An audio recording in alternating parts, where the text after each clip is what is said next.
Bueno, la pretensión ahora es compartir con ustedes esta chapita que tiene que ver con la sensación que tenemos que los formatos son una sensación de imposibilidad para entenderlos y para ejecutarlos. Y en realidad es una misión posible. En el contexto terapéutico o en el contexto de prestación audiológica, tenemos un escenario en donde estamos nosotros como terapeutas, el contexto asistencial o prestacional y el paciente que en realidad viene a traer la incógnita. Lo anterior que acabo de mencionar es un territorio de lo conocido, de lo que yo sé que tengo que hacer. El paciente me trae la novedad, la imprecisión, el azar. Entonces tengo que tener muy claro cuál va a ser mi actividad para que vayamos armando en ese sentido una propuesta prestacional.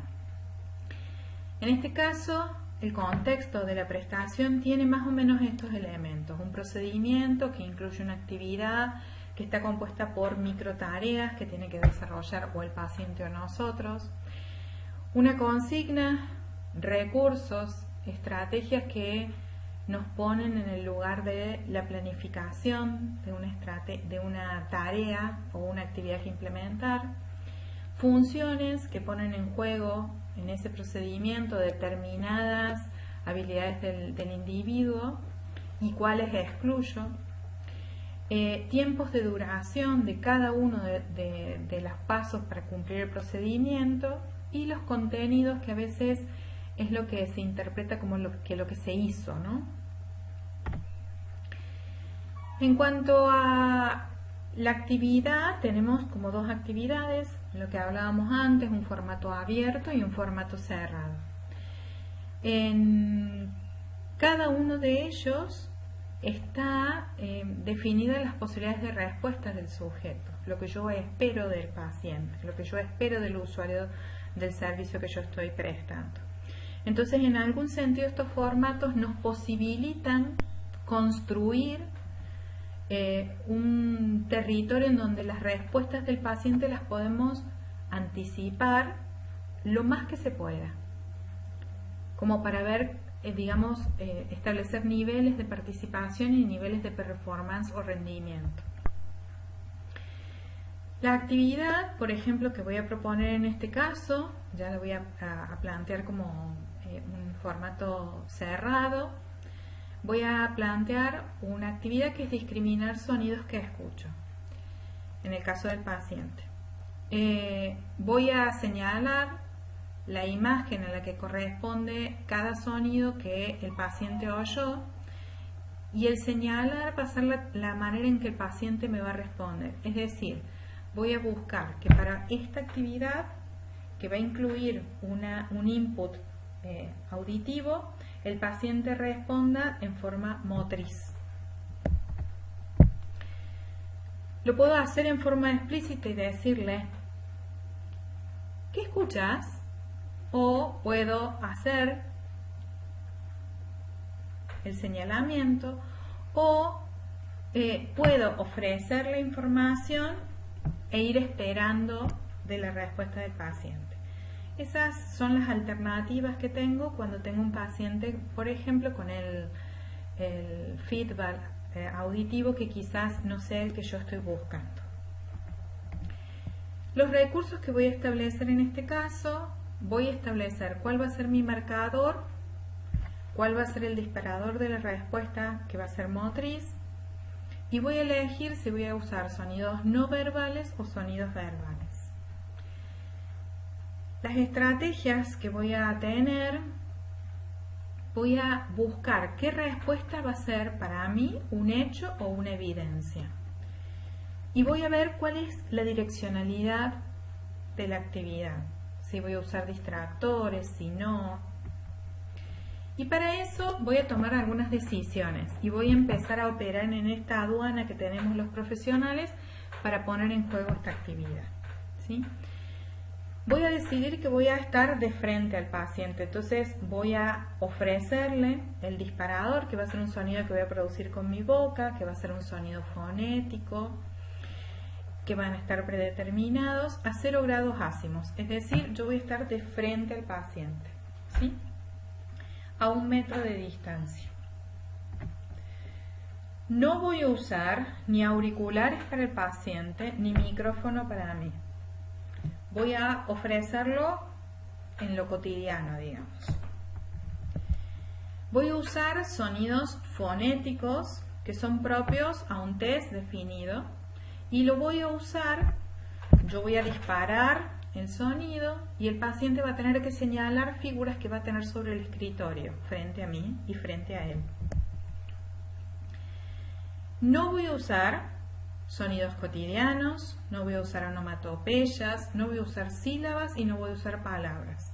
Entonces, entre esta cuestión de sonidos verbales y no verbales, voy a estar en una transición, en un lugar que parece no verbal, pero usando sonidos verbales. Voy a usar un sonómetro, es decir, voy a tener un decibelímetro aplicado a mi celular para que pueda medir la intensidad de lo que yo estoy proponiendo, para ver cuál es la respuesta según la intensidad. Voy a esperar 3 segundos a que el paciente deje de recibir el disparador para establecer cuál ha sido la respuesta. Voy a esperar 3 segundos entre que termino de aplicar el disparador y el paciente señala. Si se demora más, no considero esa respuesta como verdadera o como positiva, sino una respuesta dudosa o falsa. Y voy a esperar a aplicar el disparador enmarcado en un marcador. Voy a usar un bastidor, pero como este video lo estoy grabando en medio de la pandemia, no tengo todos los recursos. Entonces voy a usar para eso algo que va a impedir que el paciente vea mi lectura labial, salvo si determino que voy a hacer un condicionamiento previo a la actividad. Entonces voy a usar estas imágenes con estos sonidos. Como voy a usar sonidos fonéticos, voy a usar A, M, I, U, Sh, S. Esos sonidos ya están preestablecidos. Elegí estas imágenes, que son algunas de las que andan en la web, pero hay otras que pueden llegar a aplicarse.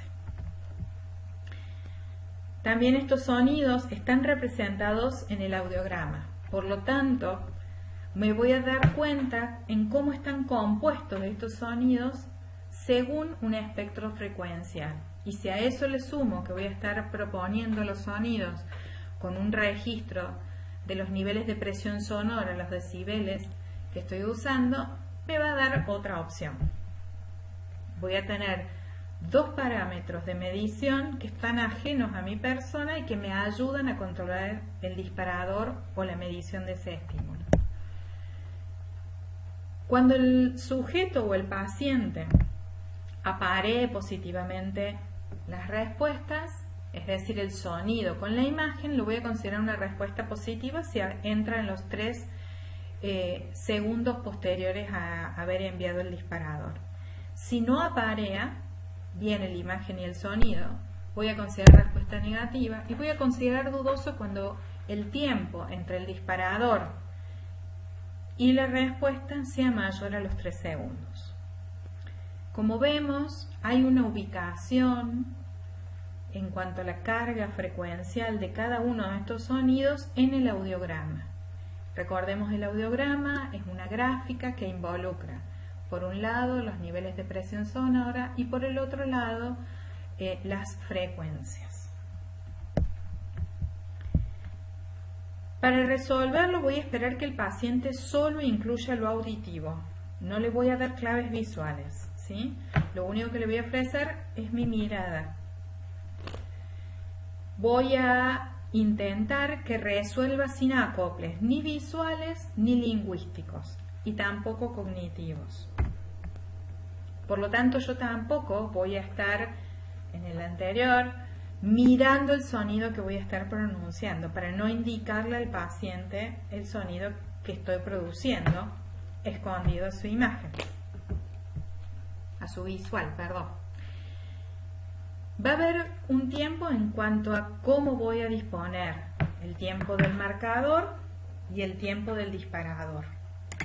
No obstante, esos tiempos van a variar para que el paciente tenga imprevisibilidad y no sepa cuándo le estoy enviando el sonido. Quizás voy a hacer un marcador largo, que va a ser el silencio.